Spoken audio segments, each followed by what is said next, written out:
कुलदेवी एक नास्तिक लड़के की है जिसका नाम था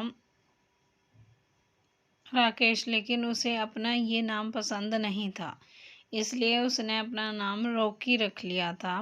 वह अपने गांव से दूर एक शहर में एक डांसिंग क्लब में काम करता था और हमेशा रंग भरी जिंदगी जीने में मशरूफ रहता था। सुबह से शाम तक उसका जीवन नाच गाना और शराब में ही व्यतीत होता था। एक बार की बात है, वह अपने काम से कुछ दिनों के लिए दूर होना चाहता था।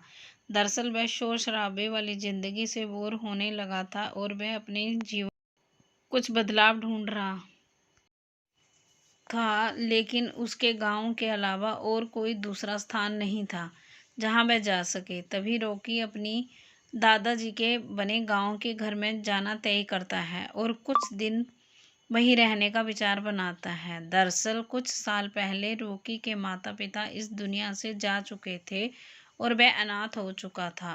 उसका आगे पीछे कोई भी नहीं था।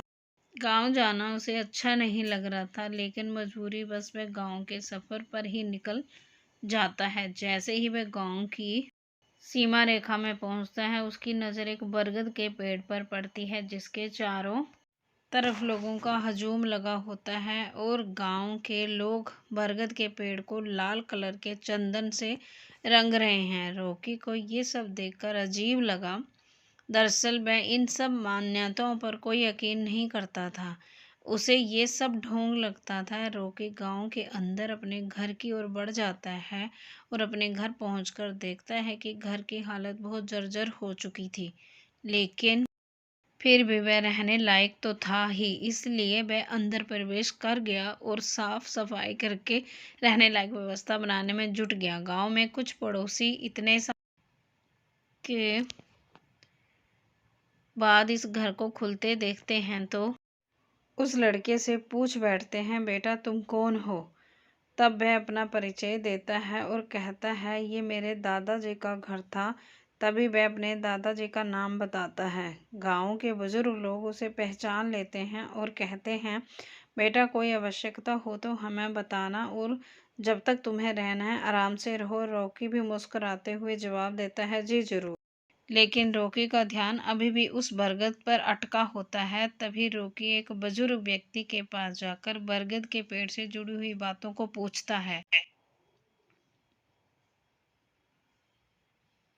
तो बुजुर्ग व्यक्ति बताते हैं कि वहाँ हमारी कुल देवी, जिसकी पूजा हम गांव में खुशहाली बनी रहती है। बुजुर्ग व्यक्ति की बात सुनकर रॉकी जोर जोर से हंसने लगता है और कहता है, आज के ज़माने में भी आप लोग कितनी पिछड़ी हुई बातें कर रहे हो। आज कंप्यूटर का ज़माना आ चुका है, लेकिन आप लोगों को वही पुरानी रीति रिवाजों से फुर्सत नहीं है। रॉकी की ऐसी अपमानजनक बातें सुनकर बुजुर्ग को गुस्सा आ जाता है और वह रॉकी को बुरा भला कहता है।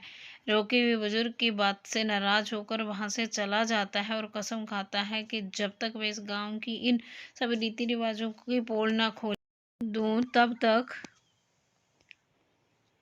यहाँ से नहीं जाऊंगा। अगले ही दिन शाम के वक्त गांव वाले अपनी फसलों की पूजा करने के लिए खेतों में जा रहे होते हैं और रॉकी भी उनके पीछे पीछे खेत तक पहुंच जाता है और छुपकर देखता रहता है। काफ़ी देर तक इंतज़ार करने के बाद गांव के लोग पूजा करके वापस चले जाते हैं, लेकिन रॉकी के दिमाग में विरोध का ज्वालामुखी फूट पड़ा था और वह अपनी बात को सच साबित करने के लिए कुछ भी करने को तैयार था। तभी वह खेतों के किनारे दिए जलते देखता है तो उसके दिमाग में आता है, क्यों ना खेतों में आग लगा दी जाए, फिर कौन उनकी फसलों की रक्षा करेगा। अब देखता हूँ कौन सी कुलदेवी आती है बचाने।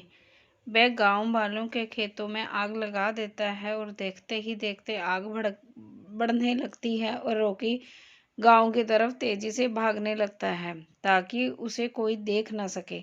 लेकिन जैसे ही वह अपने घर के पास पहुंचता है, वह देखता है उसका घर आग की लपटों से झुलस रहा है और गांव के लोग पानी से आग बुझाने में लगे हुए हैं। उसे कुछ समझ नहीं आता है कि ये कैसे हुआ। तभी वह जाकर के वहाँ के लोगों से हड़बड़ाते हुए पूछता है, ये आग कैसे लगी? तभी गांव के लोग बताते हैं, बेटा हम यहाँ बैठे थे, अचानक तुम्हारे घर के अंदर से धुआं निकलने लगा। हमें लगा तुम अंदर खाना बना रहे हो, लेकिन कुछ देर में तुम्हारे पूरे घर में आग फैल चुकी थी और हम सभी लोग इसे बुझाने का प्रयास कर रहे हैं। लेकिन रॉकी को अपनी गलती का एहसास हो रहा था। उसे लगा कि अब गांव वालों को मैं क्या कहूँगा। तभी अगले ही पल एक किसान दौड़ता भागता आता है और गांव की भीड़ अपने खेतों की तरफ भागने लगती है और रॉकी भी पीछे पीछे जाता है ताकि किसी को इस पर शक ना हो। लेकिन जैसे ही रॉकी खेत के पास पहुंचता है तो खेत पहले की तरह ही लहला रहे होते हैं और जो आग रॉकी ने लगाई थी वह केवल फसल के किनारे तक ही बढ़ी थी।